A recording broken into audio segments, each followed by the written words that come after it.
Talk and Shop Network makes no apologies for what you're about to hear. The host might, though. It's the $9 Podcast with Drewski. Because moderating for pro wrestling's good brothers wasn't enough work.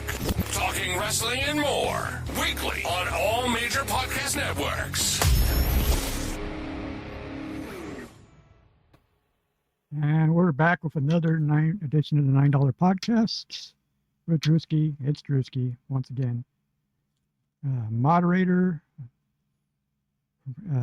cat wrangler, pretty much disciplinarian of the Falcon's Nest, which is the dedicated chat of the Patreon. And it's episode 53 altogether. Going from numbering from the actual Patreon itself. I try and stay on top, try and stay consistent on this on a weekly basis, and try to set a good example for the rest of the people on the Talk and Shop Network. And full disclosure, I was the first podcast to debut on the Patreon, and currently I'm the one that's getting the least amount of run in the Talk and Shop Network, because I have not been properly introduced to the network itself, and one could say it's a really fun, real good rib on the part of Machine Gun and Gallows to just string me along, string this along, see how far this goes. But yeah, again, patience is a virtue. It's like, my time will come. It's just, you just keep plowing ahead, and onward and upward. Speaking of onward and upward, the boys, Machine Gun and Carl, decided to get actually serious about, no pun intended, about getting the whole legitimate podcast studio put together. And they're currently in the process of building one in the basement of one Luke Doc Gallows. And they did their first trial run with the new studio this past week, and it was met with like a little, as first ventures go. There's going to be bugs. There's going to be technical difficulties. It wouldn't be a proper talking shop without some sort of technical difficulties. It's nothing that can't be fixed over months. They will dial it in. They will dial it in eventually, and it's an interesting setup they have going on. And then got like rotating group of guests, rotating group of hosts depending on who's in town. Apparently, the Blade is been made. Pepper Parks has eventually been made official co-host of the Talking Shop, which is kind of funny, and it's kind of mind blowing to both me and Pepper, because we're both like longtime fans, right? And now we're in the position. Now we're both in like the positions we're in, like me running herd over the Patreon, and Pepper basically laughing at everything boys say, and getting that tan like all sweet, all proper. We shall see. The boys did talk about. There was talks with Sirius about bringing the Talking Shop network as a whole over to the 24/7 Wrestling Nation.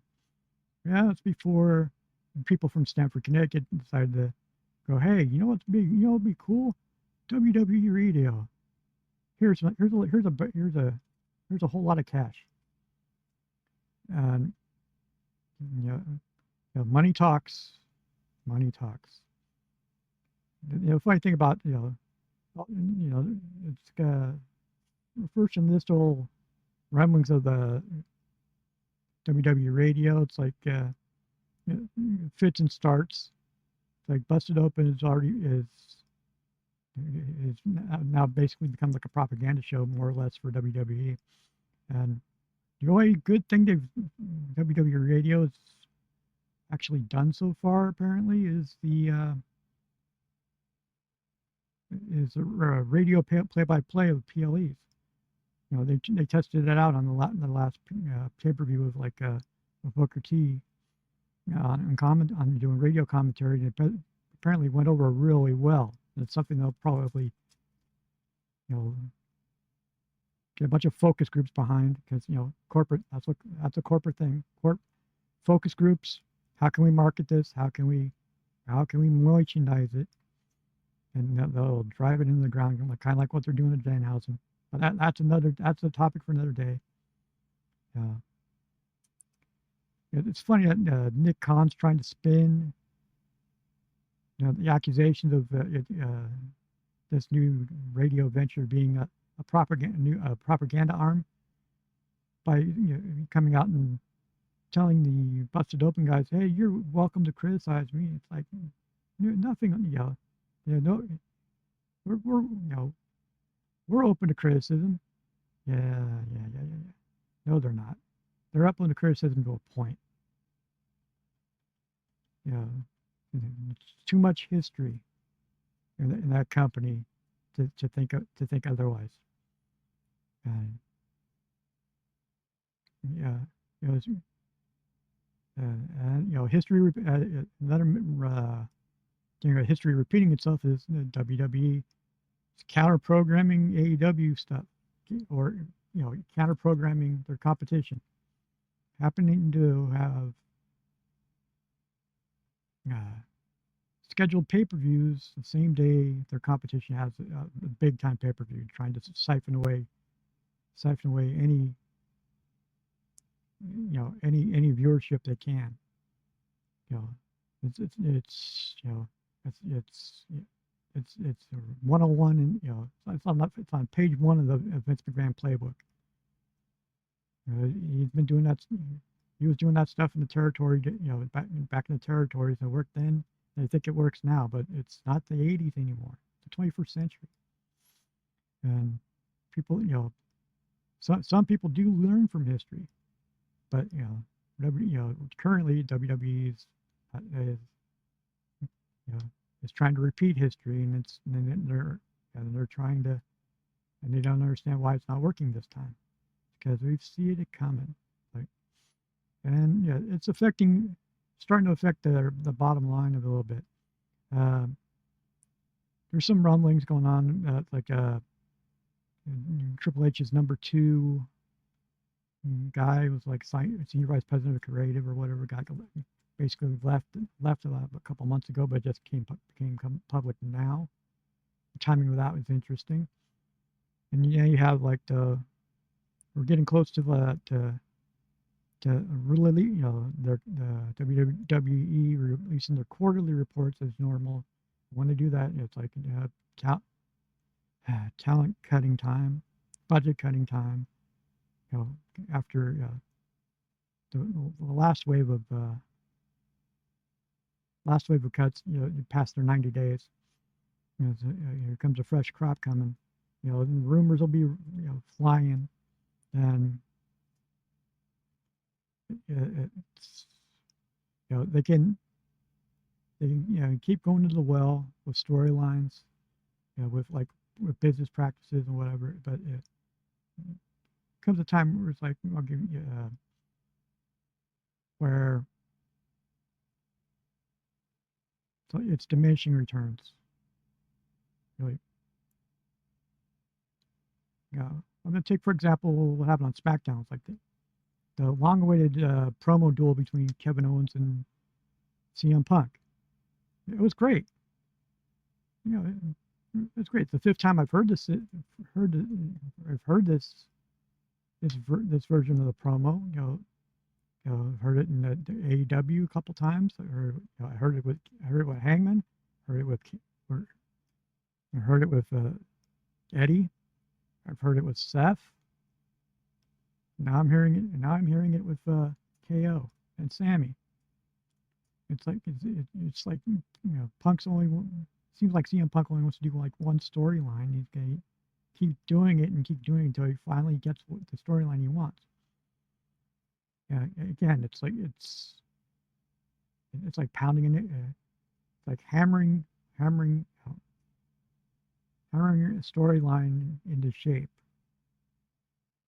Basically, it's like it's you take a look around. You see AAA. AAA is about to do like a tournament where winner is a luchador who gets the honor of being smoked by Roman Reigns at a AAA pay-per-view. And the way the bracket's set up is, in WWE fashion, it's like you don't even need to watch the tournament because you know who's going to be in the final. It's so obvious. It's incredibly obvious. It's going to be Lucha Brother versus Lucha Brother. It's going to be Penta versus Phoenix. The winner takes on Roman. Roman actually working AAA is also a counter-programming method because it's happening. The AAA show is happening the same day as an AEW pay-per-view. It's like it's AAA. Why do it reeks of desperation when you're bringing in. It's basically all hands on deck. You don't trust the people that are there on the roster. You have to bring in. You have to bring in CM Punk and Roman Reigns for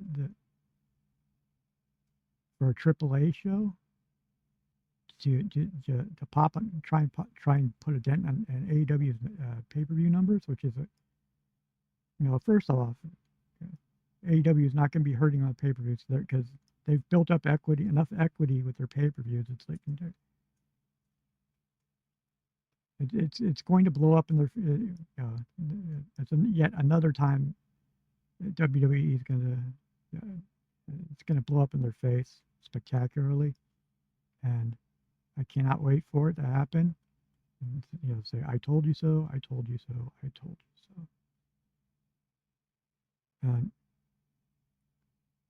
let's shift the gears a little bit because what the hell's going on in TNA?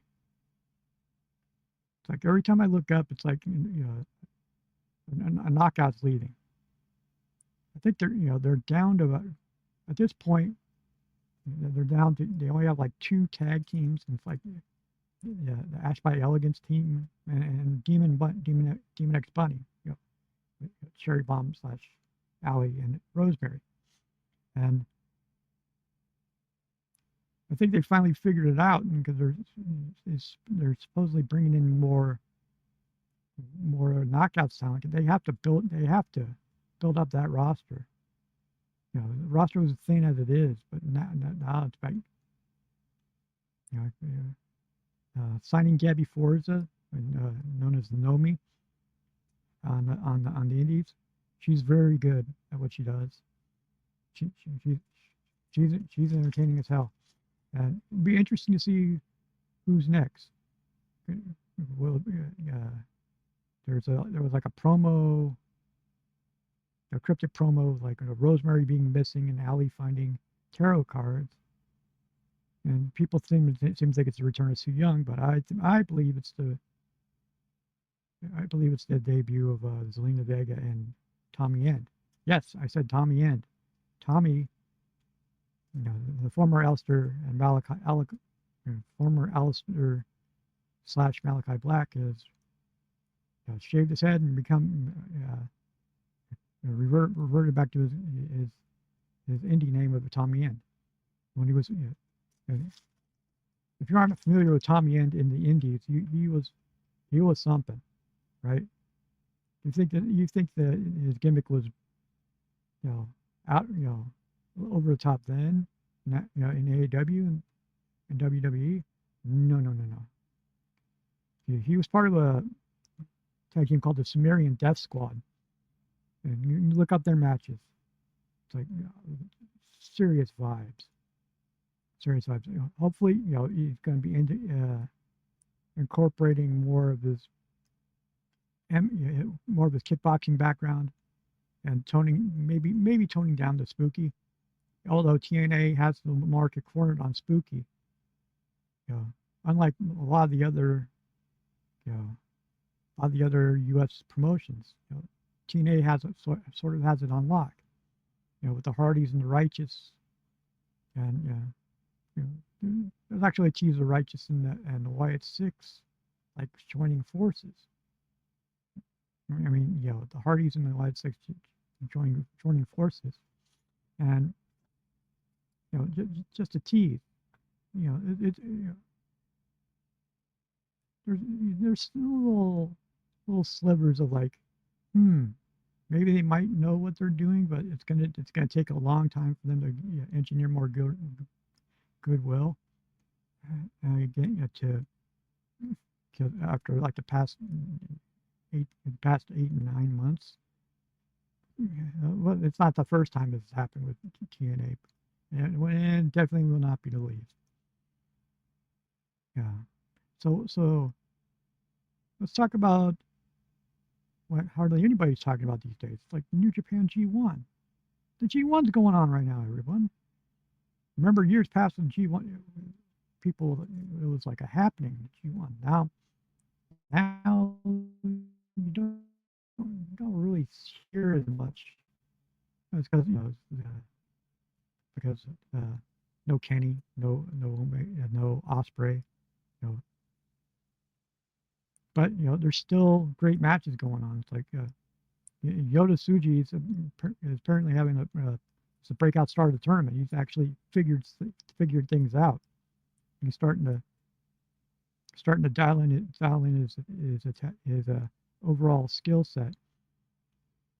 And Hanari and Gabe Kidd, basically beat the crap out of each other for 20 plus minutes. It's like no subtleties, like sledgehammers. It was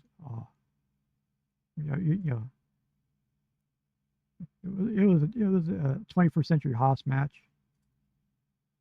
And I can see why who gave it like a 5, 5 stars. The vaunted 5-star review, because it's something different. When you got it's something, it stuck out in the tournament because probably everybody else was like flying around. But at the end of the day, right now, the story is still Konosuke Takeshita. Right now, he's at the top of his block. He just lost his first match to Hiromu Takahashi, who's going to be leaving soon to go to WWE. But it's like it's go away tournament, and when Takeshita comes back just in time for Continental Classic season, all bets are off, because he's going to make a beeline for Kyle Fletcher,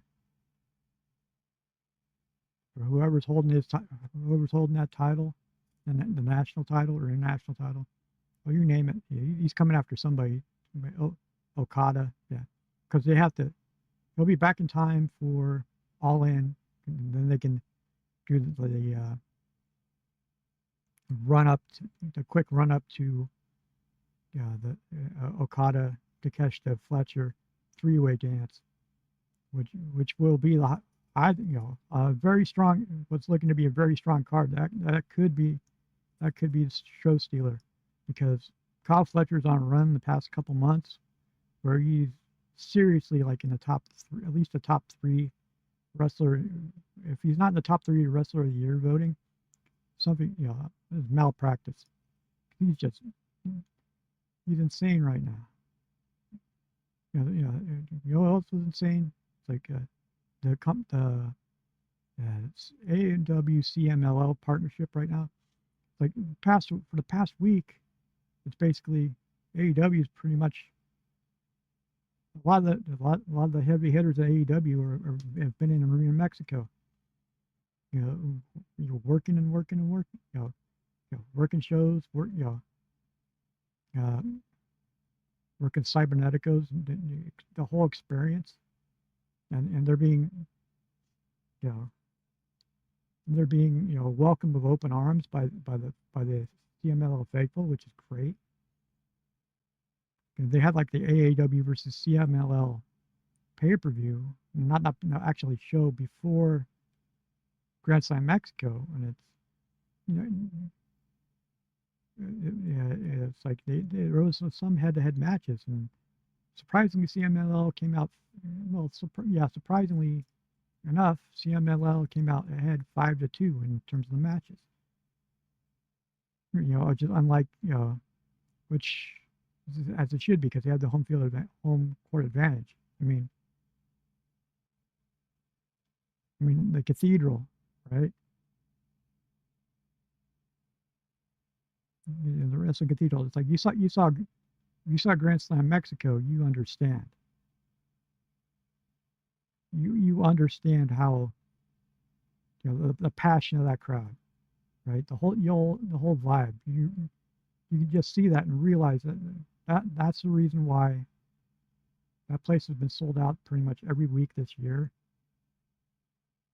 16,500 strong. Always there, always dedicated, and the talent is like appreciates it. The CMLL's talent's like out of its mind right now. It's best it's been in at least 10, 15 years. They have like young kids, young guys coming up, like Mascara Dorada and you see like guys like El Clone getting work, and Commander getting over, and Bandito getting over, and Bandito winning the trios titles with Brody King, and a vacation and a side questing Hangman Adam Page. It's a very interesting development. To see where it goes from here, because again, it sets up a lot of potential stuff, because over like on Ring of Honor, apparently the Dark Order is reformed, or is in the process of reforming, which because apparently Preston Vance is back with Evil Uno and Reynolds and Silver. He's going to go back to being number 10. And Alan Angels has been working Ring of Honor. And Anna Jay is, sort of needs a direction after like Ty J is, pretty much broken up. And, Cole Cabana's still around. And you got Hangman on the periphery, just in case. Plus you have like you have certain free agents that could come in. So you could see some of the White Six come in and bolster the Dark Order. Maybe because of Brody Lee, the Brody Lee effect. The Brody Lee, speaking of Brody Lee, it's like Brody Lee Jr. ain't that far away from 18, folks. It's not that far away. Believe he just turned 15, and he's starting to get his growth spurt, and he's growing like a weed. He's been training like an assassin. He's been training like an assassin in the Heart Dungeon for the past couple of years, right? If he was a Japanese,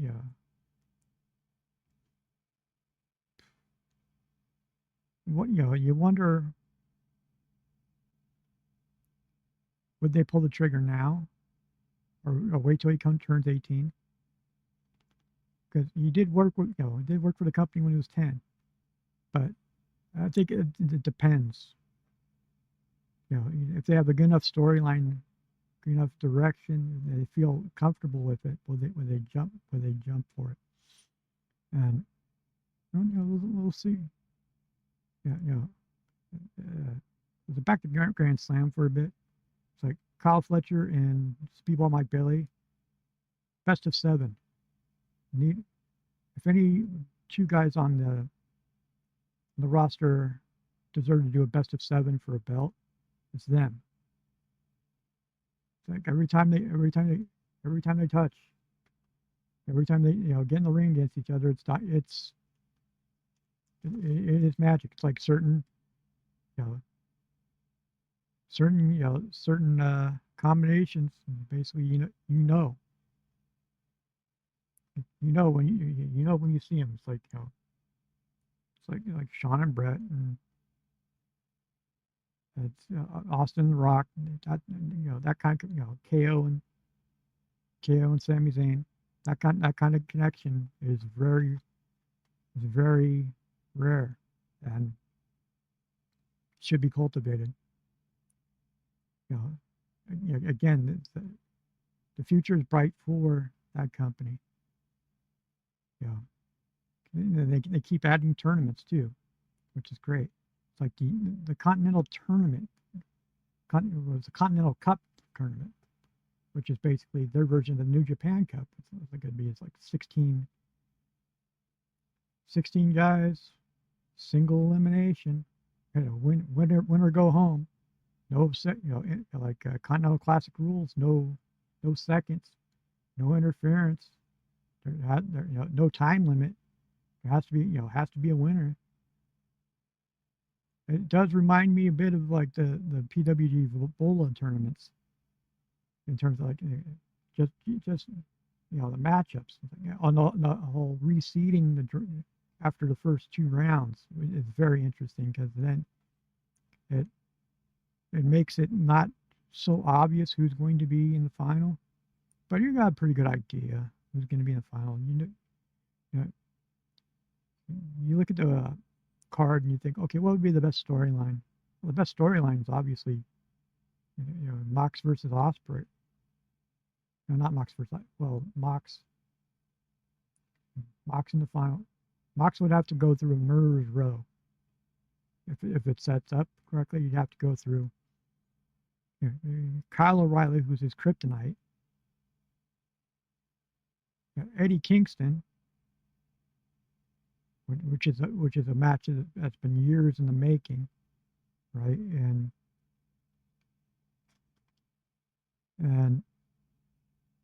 the final could be very emotional. It could be. There's a whole lot of doubt. It's like Roddy versus Kyle O'Reilly in the first round. It's like, but what got me was like Shibata versus Nigel McGuinness in the first round. Are you fucking kidding me? It's like if you told like a Ring of Honor and New Japan stalwart about super fan about the potential that sort of matchup about 5-10 years ago, you would have said you were insane. It's the sort of matchup you would do like on a fan in the E-Fed, definitely, or like in a video game. Like you never thought you would ever see that sort of a matchup. Not in your goddamn life. The chance of Mox versus Nigel in the final is there because it's all in. It's Wembley. It's the home court advantage for Nigel. It was an intriguing as hell match, especially if Daniel Bryan got involved. Which, if Nigel makes it to the finals, I expect Daniel Bryan to be there on commentary for some reason, or something. And then you got like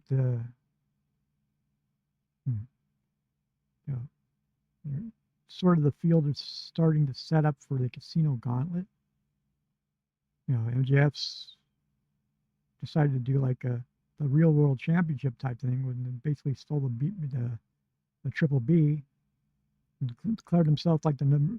He was going to wrestle for like be the number 2 entrant in the Casino Gauntlet, and he's targeting Andrade. So it would probably be Andrade versus MJF. But here's the funny thing. It's like, that stipulation that Hangman couldn't challenge for MJF's the AEW championship. Didn't say anything about the Triple B. Just putting it out there. There's a loophole that can be exploited if they want to. But it would be easy to do. But and they keep adding, people like Jay White. Yeah, Jay White's going to get a good run in the tournament because he needs it. Because people need to remember what an absolute badass Jay is in the ring. Because he wrestles a counter wrestling style, which is like so diametrically opposed to like a lot of the guys they have. It'll be interesting to see. You have like rumblings of that Samoa Joe might actually be at Wembley because he came out a couple days ago and said that production on the Twisted Metal season 2 is about to wrap up soon, very soon. So he might be there. Hell, he might be in Vegas this week because because of his tweets that he'd say it would be a roll of the dice. Very subtle.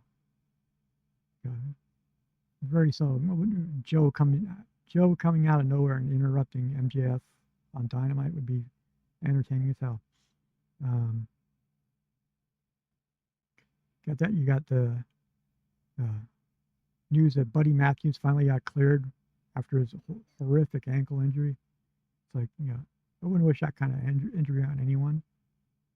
It's a freak thing, but freak things happen all the time in wrestling. It's over the most innocuous things. Like look at Adam Cole, look at Pac.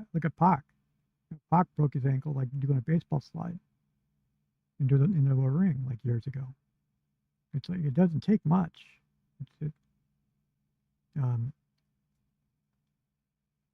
I'm sure things are going to really ramp up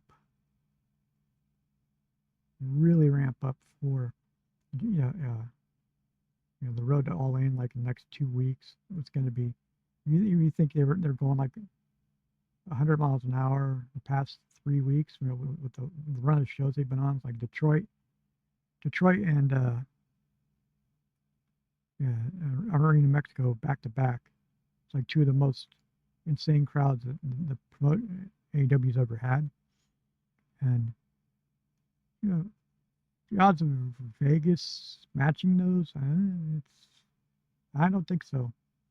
Because Vegas, there was a bit of diminishing returns for Vegas. Vegas can run hot and cold. We'll see when they start announcing card for Dynamite.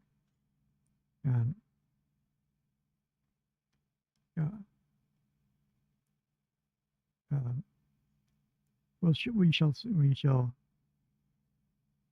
tune in for like more updates, I guess. It's like a metal recommendation of the week. Once again, the new Anthrax just came out with a new single called Everyone's Got a Plan. Everybody's got a plan. And what's interesting about the material in their new album so far. They put out 3 songs. Every one of them is hits like a different era of their history. It's like this newest ones could have easily ended up like on Sound of White Noise. Easily, because it sounds like something that they would written for John Bush. You can actually close your eyes and you hear John Bush actually singing the song and probably doing it justice. And it's good that they took the time. They took the time to do it right. But they didn't really have that much of a choice because it's like the recording got was like start because Charlie Benante had to work it around, doing gigs with Pantera and so forth. And I'm interested to see the vibe of the rest of the album. It's a good start compared to some of the Anthrax albums in the past, where it's like, no. It's like they do take chances. They're not afraid to take chances. They don't really sit on laurels that much. But plus, Scott Ian's guitar tone on this album so far, it's like he went back to the well. It's almost like Alex Periolis is like producing his guitar tones again. If you know, you know, and it's a good thing. It's a very good thing. Well, I'm gonna go ahead and get out of here early because I've been doing this getting off of work, and I'm sleepy boy. So you go to oldglory.com, use the promo code Drewski, get 15% off of your total purchase. Yeah. This train wreck is available worldwide on Apple Podcasts, Spotify, Amazon Music, Pandora, iHeartRadio, TuneIn, and someday on the Talking Shop Network. Fingers crossed on that one. Merch selling. Yes, I still have merch. It's like $9podcast.dashery.com. Email me, tell me I'm insane. It's a $9podcast@yahoo.com. The YouTube channel is still youtube.com/$9podcast. It'll still be up until, because there's a chance all my videos might end up integrating over to the Talking Shop has their own dedicated YouTube channel now, where it's basically all the shows on the network are actually migrating over there, so you can see like the videos. They haven't done that for me yet, but I look at it, it's coming. It'll be a deep dive for another day, so they say. And we're going to go on a real deep dive, go to the Patreon, patreon.com/talkingshop. We have we actually did the membership head count yesterday. There's about 793 people in the Falcon's Nest right now, which is very cool. Very cool. And the boys, Machine Gun and Gallows, appreciate it. That everybody's along for the ride, for their new ventures, because right now Machine Gun has also decided to start writing. He's doing daily journals now on the Patreon, where it's basically he writes whatever is on his mind. It's very free form, very stream of consciousness. He's also in the process of writing his autobiography, a wrestling autobiography. It's sort of like a wrestling podcast. I know there's thousands of them out there, but I could say that Machine Gun has a talent for it. It reminds me, his writing style reminds me of Mick Foley, and that's a good thing, because Mick's books are required reading, and eventually when the book does come out, it's going to be insane. So until next week, I shall see you. Thanks for listening to the $9 Podcast. Support the show by going to the $9 Podcast or going to patreon.com/talkinshop to dive headlong into the insanity. See you next week.